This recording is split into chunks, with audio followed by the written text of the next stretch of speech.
صباح الخير، صباح العافية، صباح العيد، عيدكم مبارك وكل عام وانتو بمليون خير. أكيد ما يصير يمر العيد وإحنا ما نسوي كليشة العيد، الكليجة العراقية. هواي سووها بطريقتي وعجبتهم، فراح أسويها من جديد للمتابعين الجدد، وهمين أكيد هواي ناس تدخل بالفيديوهات اللي أنزلها جدد، فراح أشاركها وياكم ويا كل أسرارها وتفاصيلها وشلون تنجح وياكم وتصير مثل القطن. طبعا أكيد كل شيء له أسرار، فالكليجة العراقية همين إلها أسرار. أول شي نختار الطحين نوعية تكون نوعية فاخرة، يا أما نختار طحين الفاخر الكويتي، هذا نوعيته شوية من تسوون به الكليجة تصير بيضة، أو الطحين العراقي اللي هو طحين رحمة. طبعا طحين الرحمة يصير أرخص ونفس الجودة، يعني هذا الطحين السعر الكيلو مالته 1000 دينار على الجملة، ومتوفر عندنا بكل مكان من الشمال للجنوب، ومنتج عراقي همين. فطحين الرحمة يجنن بالحلويات مثل القطن تصير. أول شي راح آخذ 3 أكواب طحين، هذا واحد وهذا اثنين وهذا 3. طبعا أنا قبل كله كنت أستخدم طحين الفاخر الكويتي، بس بعد ما عرفت طحين رحمة بقيت أستخدمه. ليش اشتريت طحين الفاخر؟ لأنه سوقت بالليل وخفت الطحين اللي عندي ما يكفي، فأخذت احتياط، بس الحمد لله الطحين اللي عندي يكفي. شنو راح أخلي 3 أكواب طحين، كل 3 طحين 1 دهن بنات. الدهن أهم شي يكون مو حار، يكون ذايب بس مو حار. إذا حار الكليجة راح تصير سمرة، إذا مباشرة الطحين يفور ونخليه العفو الدهن يفور ونحطه على الطحين راح تصير سمرة. نستخدم دهن، ما نستخدم زبدة. الزبدة بنات يعني شكلكم يمكن تلاقين بيها بالمية ماي، إحنا ما نريد الماي، إحنا نريد دهن صافي، فراح نستخدم الدهن. ف3 طحين 1 دهن، كل أي كوب عندكم سطل كوب، أكواب قياس 3 طحين نفس الكوب دهن. بس أنا راح أضاعف الكمية لأن أريد أسوي كمية كبيرة، بس حبيت أراويكم إنه أنا خليت 3 طحين 1 دهن، فراح أخلي بعد طحين. فهسه شنو خليت الطحين راح أضيف الدهن يكون بارد وذايب، هذا 1. هسه راح أعجن بس الطحين والزيت. وبنات من تعجنون بالعجانة العجين مو الكيك، العجين تخلونه على سرعة 1 أو سرعة 2، حتى العجانة ما تعطل عندكم وتظل عندكم سنين، لأنه هي أصلا هاي العجانة مخصصة للكيك. فإحنا من راح نسرع هذا الطحين قوي راح يخرب عندنا تخرب عندنا العجانة. فأنتوا إذا ملاحظين العجانات الخاصة بس العجين تكون السرعة مالتها كلش بطيئة. إحنا أهم شي عندنا إنه ينعجن، إحنا ما نريد سرعة، فنخليه على سرعة 1 وأخلي الطحين والدهن يتلابسون ويصيرون مثل الطحين، مثل الرمل. الطحين شو يعني صدق صبح وما متريقة، بس مو لهالدرجة، من يصب لي قهوة على ما ينعجن العجين. هسه بعد ما الطحين كله اختفى، أهم شي الطحين يختفي نهائيا ونتأكد إنه جوا ما يبقى بقايا طحين. بنات حوايج الكليجة هم تسموها، فراح أخلي أنا خاشوقة صغيرة هيل، وباقي الهيل يعني تعرفون هي الكليجة أساسها الهيل راح أخليه بالحشوة، فراح تصير عندي الريحة مليانة هيل. وراح أخلي خاشوقة صغيرة خميرة، ما أخلي زايد، لأنه إذا كثرته بالبوكن باودر والخميرة راح يروح شكل الكليجاية، راح يتغير شكلها لأنه راح تنتفخ. بس ليش أخلي هاي الشوية؟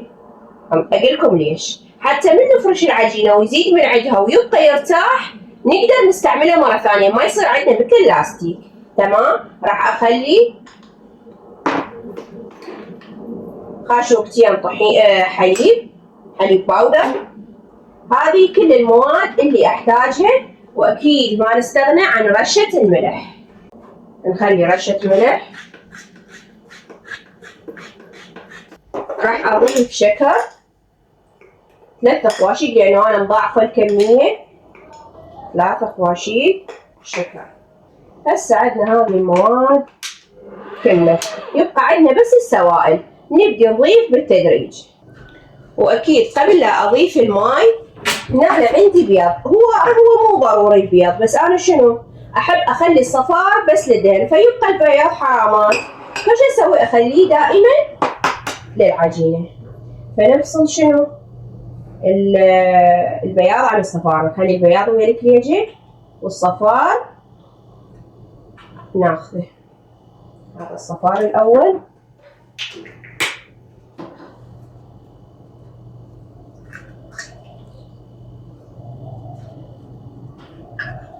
وهذا الصفار الثاني. واكيد لازم نغطيه لانه اذا بقى هيك راح ينشف. وهسه نبدي نضيف الماء.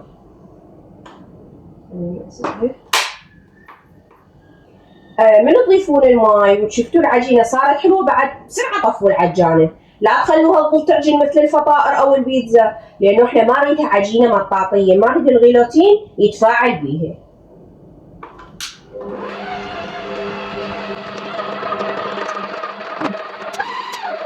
هسه العجينه كملت صارت تجنن، شوفوا لي جمالها. شوفوا شلون تعرفوها العجينه ناجحه بنات؟ من تقصوها باعوا رأسة تصير قطعتين ما تنمط، اذا انمطت معناته العجينه مو زينه. باعوا هسه شنو اخليها ترتاح 10 دقائق على ما اسوي الحشوات. هسه بعد ما غطيتها وخليتها ترتاح راح ابدي اسوي بالحشوه، واكيد راح نستخدم اليوم المحضره الجديده. بنات اذا عندكم هيك محضرات من تردون تستخدموها وتحافظون عليها، لا تسرعون تشغلوها يعني مثل الخلاط، لا تصير الحركات متقطعه. فشنو اول حشوه هنا؟ أنا عندي جوز الهند، راح اخلي كميه من عنده. هسه اراويكم شلون، شوفوا هسه باعوا هيك متقطع يعني مو مثل الخلاط. بعدها شنو راح اضيف له؟ راح اضيف له حليب مكثف، حليب مكثف محلى بنات. انا لانه اشتري علبه كبيره فمفرغتها بهذه، وانما هي العلبه هذه مالتها الحديد. راح اخلي تقريبا يعني الكميه مو هواي، اخلي بعد 3 خواشيق.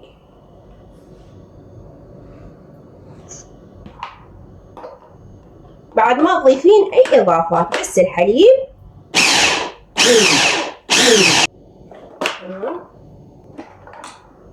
شوفوا هذه الحشوة الأولى. هسه نجي نسوي حشوة الجوز. هنا أنا عندي بيض أطحنه،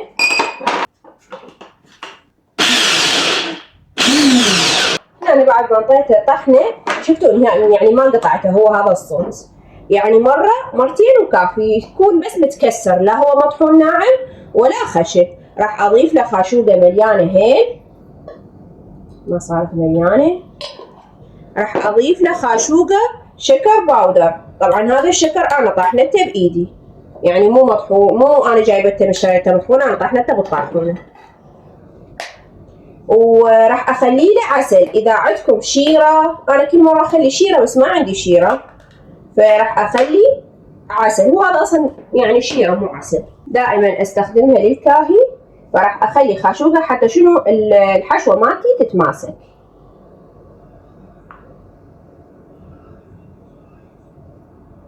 خاشوقة مليانة.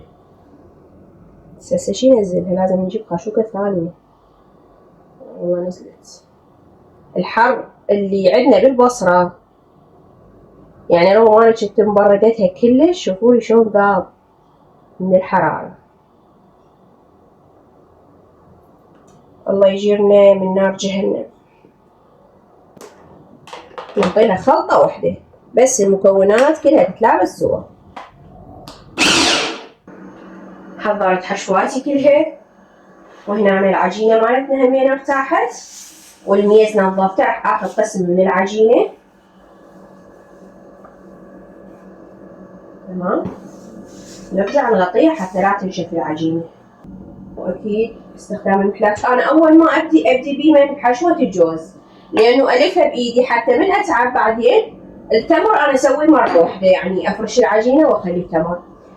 بس لازم شنو؟ شوي نطي دهنه للمحلاج. وقلت لكم الميز نظفته وشلت الغراض كلها ومسحته. هسه نفرش العجينه. افرش العجينه مره واحده وبعدها بالاستكانه. كل ما كانت الاستكانه صغيره كل ما كانت الكلاجايه حجمها صغير. واقسمها حتى اي شي يزيد اقوم اشيله واخليه يرتاح على ما اكمل انا عجينتي.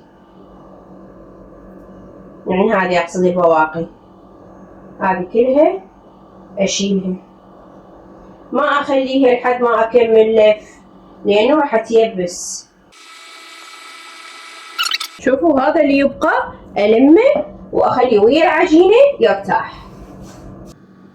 بنات شوفوا آخذ من تاخذون العجينة، شوفوا هسه هاي العجينة أخذتها، الوجه الفوق يبقى على الفوق والجوا هو اللي أحشي عليه. تمام؟ أمليها حشوة وأسدها بهذه الطريقة.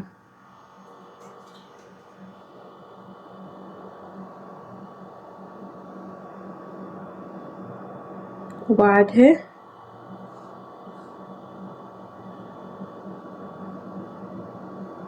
ابدي الفها. وطبعا انا محضره الصواري، اسوي الطريق الكميه كلها بهذه الطريقه وارجع لكم. بس اكيد اخلي لي فيلم محاضره اللي يعجبكم حتى تتونسون، ما يصير الشغل عليكم ممل. الشغل ممل. وهسه خلصت الجوز ما شاء الله، العجينه صارت فيت يعني. فهسه راح اسوي التمر. هنا التمر انا قلت لكم حمسته ويا الهيل والزبد. انا هواي الي طرق مسويتهم بالقناه للتمر، فارشته بكيس نايلون، مسويته قطعه كبيره، يعني هواي طرق. بس هالمره راح اسوي الطريقه القديمه التقليديه البسيطه، اللي هو اهم شي يكون شنو؟ العجينه والحشوه بنفس القياس، يعني لا حشوه هواي ولا تمر هواي. لا حشوه هواي شنو؟ لا عجينه هواي ولا يكون التمر هواي. ونلفها. أنا بالنسبة لي أحس إن هذه الطريقة، سنشيل الزايد، أحلى طريقة بالنسبة للتمر هي الطريقة القديمة. بعد نلفها لفة وهاي اللفة الثانية ونقص.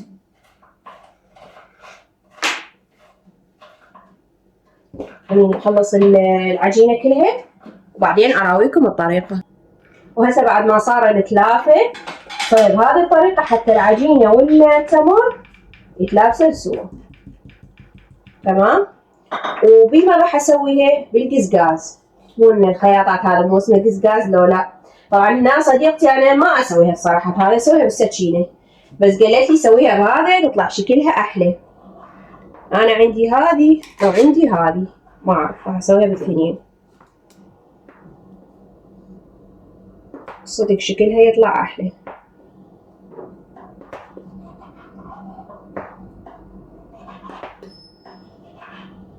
شوفوا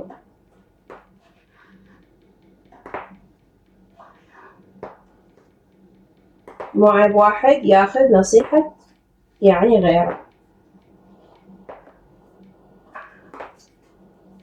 شكلها يجنن صار. انا اشوف هواي بنات يسوون، بس الصراحة ما جربت، بس هي من قالت لي قلت لازم اجربها هالمرة. هاي صارت سمبوسة، شوفوا لي اياها، شوفوا لي الجمال. خليني اصفطها بالصينية، اسويها كلها بنفس الطريقة واصفطها بالصينية. هسه هذه لا راح اسويها عدلة، يعني مو مثلثة.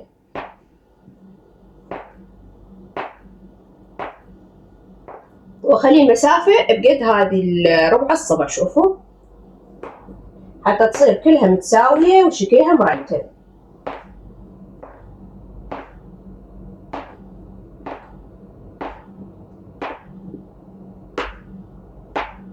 بما انه بقى تمر راح اسوي الطريقة القديمة. هسه هنا فرشت العجينة، شوفوا لي هنا جبت كيس جديد وفرشت بيه التمر، صار شلون القمر الدين. هسه افتح الكيس، شوفوا بهذه الطريقة ونشيل الكيس بكل سهولة، لأنه بيدهن فما يلزق أي شي. تمام، نحاول نسوي هيج.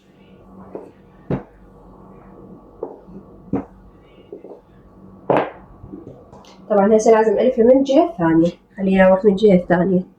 شوفوا والف.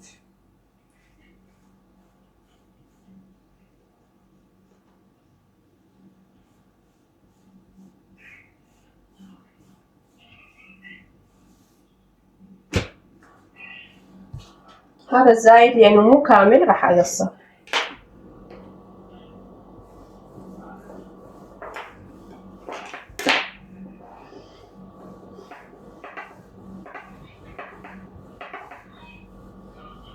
هذه شلون تكون مثل الأقراص، بس لازم صينية تبحدها بنات، لأن شنو تحتاج وقت أكثر من البيجة العادية.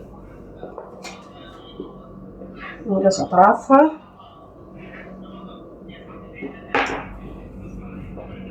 ونبدي نقطعها.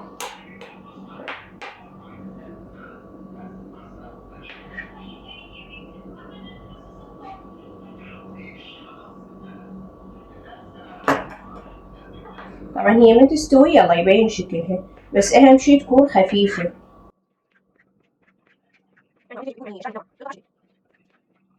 تمام، هسه شنو لازم أخلي لها صينية خاصة، ما يصير أخليها مثلا ويا هذه، لأنه هذه راح تستوي أسرع من هذه. شوفوا شكلها يكون داخلها عجين، فلازم تستوي من فوق وبعدين تقلبوها، يعني أول مرة هيج بعدين هيج بكيفكم، بس أهم شي تستوي من أكثر من مكان، يعني تظلون تقلبون بيها حتى ما تطلع عندكم عجينة.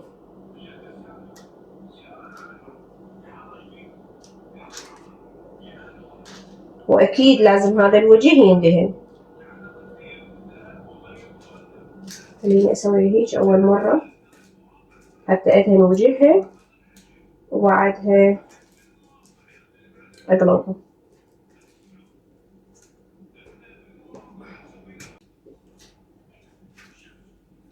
وطبعا هسه هذه بس التمر والجوز، بعد بقى جوز الهند بعدني ما كملته لأنه تأخر الوقت، فخليني أشويه وبعدها أبدي ألف جوز الهند، لأنه ما أريده يبقى هواي ويرجع يختمر مرة ثانية. شوفوا لي جمال اللف. سمبوسة هاي مو كليتشي. وهذا شكلها النهائي، شوفوا لي جمالها واللمعة مالتها، أهم شي اللمعة والبياض واللمعة بنفس الوقت. وهنا زادت من العجينة، سويتها هسه اللي يسمونه خفيفي. قبل الأمهات العراقيات دائما من يزيد من العجينة تسويها أقراص دائرية، ولا تسمي خفيفي مثل هسه ولا شي، يعني هي الأم العراقية مبدعة. أذكر أنا أمي كانت تسوي، أنا ما ثقبته حتى شنو، حتى شوية يصير منفوش، شلون خفيفي على قولتهم هسه يسمونه خفيفي، يجنن. وسهمكم مليون عافية. أما جوز المبروش لفيته بهذه الطريقة، هذه طريقتي اللي كلش أحبها، فلفيته قلت لكم بهذه الطريقة وخليت فوقه حبة سودة حتى أميزه عن الجوز عن جمل. وهذه اللي بالتمر، وبس حبيت أراويكم. وهذه اللي سويتها شوفوا لي إياها، وهذه المثلثة. شنو هاي حلقوم مو كليجة. هسه شنو أراويكم بنات؟ خليني أقول لكم أول مرة ليش طحنت جوز الهند. بنات جوز الهند من الطحنينة راح تطلع زيوت من عنده، مو من إذا ما الطحنينة يصير يابس، بس من الطحنينة تطلع زيوت ويصير ترف يجنن. فخليني أراويكم ترافة الكليجة. شوفوا لي بنات، شوفوا أهم شي إذا تردين تعرفين الكليجة مالتش ناجحة لازم ما تتفتت. إذا تفتتت بنات أنتوا جاي تسوون، واجي أشوف بنات يسوون عجينة شكرلمة، يابا هذه الكليجة تختلف، الكليجة لازم ما تتفتت، إذا تفتتت معناته هذه شكرلمة مو كليجة. تمام؟ شوفوا لي هاي، هذه محمصة، من يحب المحمصة؟ شوفوا ما تتفتت وتكون العجينة بيها طبقات، معناتها العجينة مالتك توب التوب. هذا شنو؟ هذا جوز الهند. تمام، ما اريد اخرب بعد هواي. شوفوا لي الجمال، شوفوا الجمال. انا دائما اسوي الكليجة وياكم كل عيد، وان شاء الله ربي يعودكم ويعودنا بخير وصحة وعافية، وربي لا يقطعها عادة. ودائما دائما حتى لو تسوون شوية لازم تسوون كليجة العيد حتى تحسون بأجواء العيد وأولادكم همين يفرحون بالكليجة. واللي هنا خلص يومنا، أتمنى يكون عجبكم، ولا تنسون اللايك والاشتراك بالقناة، وما نسيت المسابقة. هو صحيح ما تمت الشروط، ما صار 2000 لايك، بس أنا لازم أسوي السحبة إن شاء الله. هاي الأيام راح أسوي السحبة، وأكيد راح أشارك السحبة وياكم وأودي الهدية صاحبة النصيب. وسلامتكم، مع السلامة. واكتبوا لي شنو رأيكم بالكليجة. يلا مع السلامة.